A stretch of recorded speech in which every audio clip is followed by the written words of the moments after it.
ایسے مواقع پر خیر خواہ بن کے کہتے ہیں بھئی آپ نے 50,000 روپیہ میلاد پہ جو خرچ کرنا ہے تو کیوں نہ کسی غریب کو دے دیں، میلاد شریف ہو جائے گا، میلاد شریف رہنے دیں۔ میں یہ کہتا ہوں اسلام کا حسن یہ ہے ہر چیز کو اس کے مقام پر رکھنا۔ جو یتیموں کا حق ہے ضرور دیں، بیواؤں کا حق ہے وہ انہیں دینا چاہیے، پر جس دور میں آپ 80,000 کا موبائل جیب میں رکھتے ہیں، 80,000 کا موبائل خریدتے ہوئے محلے کے غریب نہیں یاد آئے، میلاد مناتے ہوئے غریب یاد آ گئے۔ مہنگے صوفے سیٹ خریدتے ہوئے، LCD خریدتے ہوئے غریب نہیں یاد آئے، قالین گھروں میں بچھواتے ہوئے محلے کے غریب نہیں یاد آئے، ہاں میلاد مناتے ہوئے غریب یاد آ گئے۔ یہ غریبوں سے محبت ہے یا بغض رسول؟ اور بعض لوگ کہتے ہیں فلاں ملک نے فتویٰ جاری کیا ہے، فلاں ملک سے فتویٰ ہے۔ میں ان کی خدمت میں عرض کرتا ہوں یہ کعبہ شریف کے اوپر جو غلاف پڑا ہوا ہے یہ کتنے پیسوں کا ہے؟ سونے کی تاروں والا غلاف، سونے کی تاروں والا غلاف پڑا ہوا ہے۔ کچھ عرصہ پہلے میں نے اس کا حساب کیا تو اس وقت حالانکہ ریال بھی اتنا مہنگا نہیں تھا، کوئی 28-30 روپے تھا، تو اس وقت 75 کروڑ روپیہ قیمت تھی اس غلاف کی۔ قصوۃ الکعبہ کمپنی ہے جو پورا سال کام کرتی ہے اور پھر یہ غلاف تیار ہوتا ہے، 75 کروڑ۔ اب وہ قیمت زیادہ ہے، اب چونکہ پیسے اور ریال کی قیمت بڑھ گئی ہے۔ کیا خیال ہے 75 کروڑ کا ہی چلے مان لیں، 75 کروڑ سے کتنے گھر پورا سال چل سکتے ہیں؟ سال بعد پھر نیا غلاف ڈالنا ہے، پھر 75 کروڑ، پھر 80 کروڑ۔ تو وہ اگر کعبے پر غلاف نہ ڈالیں غریبوں کے گھر چل سکتے ہیں یا نہیں؟ جو ہمیں میلاد نہیں نہ منانے دیتے انہوں نے 80 کروڑ کا وہاں غلاف ڈالا ہوا ہے۔ میں نے کہا اتنا مہنگا غلاف کیوں ڈالا ہے؟ ان کا یہ ظاہر کرنے کے لیے کہ یہ عام گھر نہیں، یہ بڑی شان والا گھر ہے، تعظیم کعبہ، تعظیم کعبہ کے لیے غلاف ڈالا ہے۔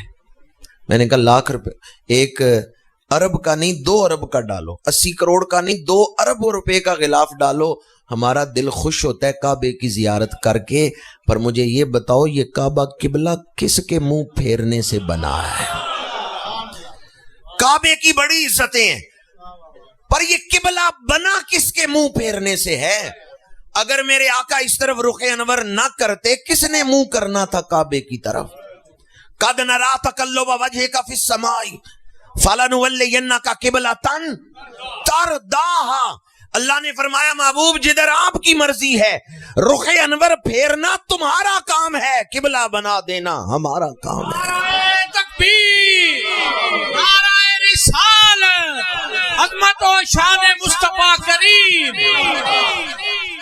میرے آقا کریم نے رخ انور بیت اللہ شریف کی طرف کیا ہے، اللہ نے بیت اللہ شریف کو کعبہ بنا دیا ہے، قبلہ بنا دیا ہے۔ اسے عزتیں شانیں اللہ تعالیٰ نے اور عطا فرما دی ہیں۔ کس کے رخ انور پھیرنے سے یہ قبلہ بنا ہے؟ حاجیو آؤ شہنشاہ کا روزہ دیکھو، کعبہ تو دیکھ چکے اب کعبے کا بھی۔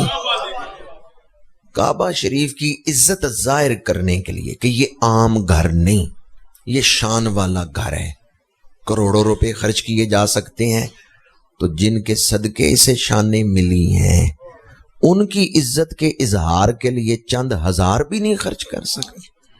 ہم جو لائٹیں لگاتے ہیں، جھنڈیاں لگاتے ہیں، وہ تعظیم نبوی کے لیے۔ کس کے لیے؟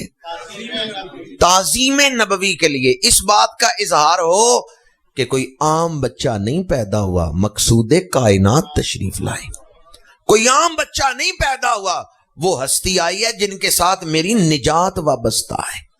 جب چراغاں ہوگا، جھنڈیاں لگے گی، حضور کی آمد کا ذکر ہوگا تو لوگ پوچھیں گے یہ جھنڈیاں کیوں لگیں، یہ چراغاں کیوں ہوا؟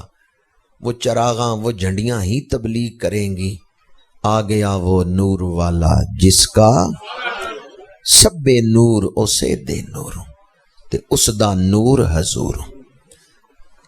یہ جھنڈیاں، یہ چراغاں اور یہ محافل میلاد کا اہتمام، یہ دعوت ہے ان لوگوں کے لیے جو غافل ہو گئے یا ان لوگوں کے لیے جو اسلام سے دور ہیں کہ آؤ رسول اللہ کے ساتھ اپنا تعلق اس طرح قائم کرو جس طرح قائم کرنے کا حق ہے۔ کہیں غفلت میں زندگی برباد نہ کر بیٹھنا. دل پر جو مادیت کی میل چڑی ہوتی ہے نا، میلاد کی محفلیں اس میل کو دور کر دیتی ہیں. دل پھر چمک اٹھتے ہیں، دل پھر روشن ہو جاتے ہیں.